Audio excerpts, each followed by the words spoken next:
All right. Hey guys, this is Rudy, and I wanted to make a video outside to kind of change it up, and I wanted to make a video of what's on my mind today, and I wanted to make it short and sweet. I have a tendency at times, as you know, to ramble, and I can use up the whole 10 minutes in no time at all. But I'll make this as short and as sweet as I can. Fact number one, we live in Sodom and Gomorrah. If you can't see that, I don't know what to tell you. Fact number two, I read the newspaper the other day. I was in a restaurant with my wife, and she's struggling with some health problems, and we were waiting on her food, and the restaurant offered like a newspaper, so I got it and I started reading it, and it was a story of Dr. William Olmsted. He lives in Georgetown, Texas. He is a convicted child molester. They did not even sentence him to 1 day in jail, and the most amazing thing of all of it is that they did not even take away his psychiatric license, so he can still practice psychiatric license. So that should be on every single mainstream news story in the whole country as far as I'm concerned. I mean, the fact that a man can molest a young girl, not even spend a day in jail, and then not even have his license taken away. And I'll put the story in the sidebar so you can read it. You know, truth is stranger than fiction. I'm not making this stuff up. So that is outrageous. I mean, that got my blood boiling so bad, and that just proves that we live in a corrupt society and a Sodom and Gomorrah society. So I cannot even begin to explain to you the wrath that would be unleashed upon any molester who comes around any member of my family. Like I said, my blood just is boiling when I think about that man. The second thing is that I want to talk about Kent Hovind. Okay, Kent Hovind is if you don't know who Kent Hovind is, I would suggest that you look up some of his videos. He is a popular target for everyone on YouTube, especially the atheists and especially those who love the establishment. I don't know if you remember, but in a previous video I talked about how we are perceived to have free speech, but once you get enough of a following that they will take you out. They did that to William Cooper. This is what they also did to Kent Hovind.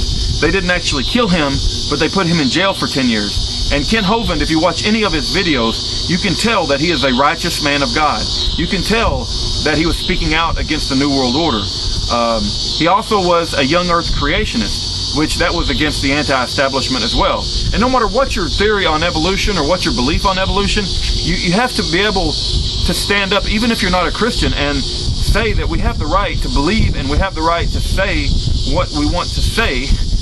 That's what our freedom of speech is all about. And so there's no doubt in my mind that they put up trumped tax charges on the man, and they silenced him because he was getting too big of a following.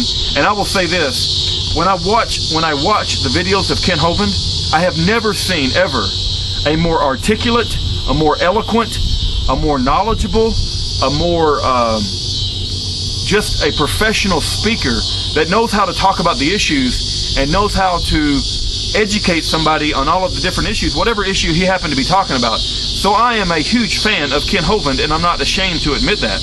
I don't know if I agree with every single thing the man has said. Who does? But having stated that, the man should not have spent 10 years in jail. And when you compare what they did to Kent Hovind with a convicted child molester who didn't even take away his license, we live in a corrupt Sodom and Gomorrah society. Kent Hovind should be released from jail immediately. I consider him a huge inspiration, and I learned a lot from watching his videos. If you're not familiar with the man, go search the name Kent Hovind and watch his videos and make your own decision.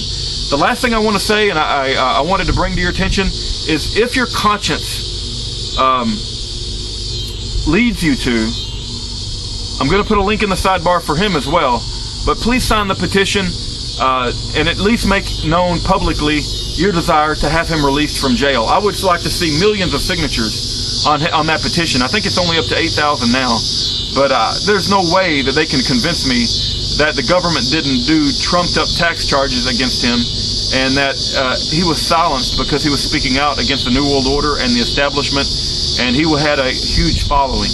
And so the evils of injustice will come for all of us. And don't wonder for who the bell tolls. The bell tolls for thee. And if we don't speak up for our brothers and sisters who have been silenced and been put in jail by the establishment, who's going to speak up for us when it comes for us? So do your own research, follow your own conscience. I signed the petition, and I wanted to make a public video stating that I think Kent Hovind should not be in jail, especially compared with all the other crazy, corrupt people that they let go in society. Anyway, I could really rant and rave about that some more, but I don't want to use up the whole 10 minutes. I want to let you enjoy your day. God bless every one of you, and God help us all in this Sodom and Gomorrah that we live in. And let us seek righteousness, and let us seek truth, and let us be brave, and let us not be afraid to speak our mind and to speak our opinion, and let us not be afraid to speak up for truth. God bless every one of you.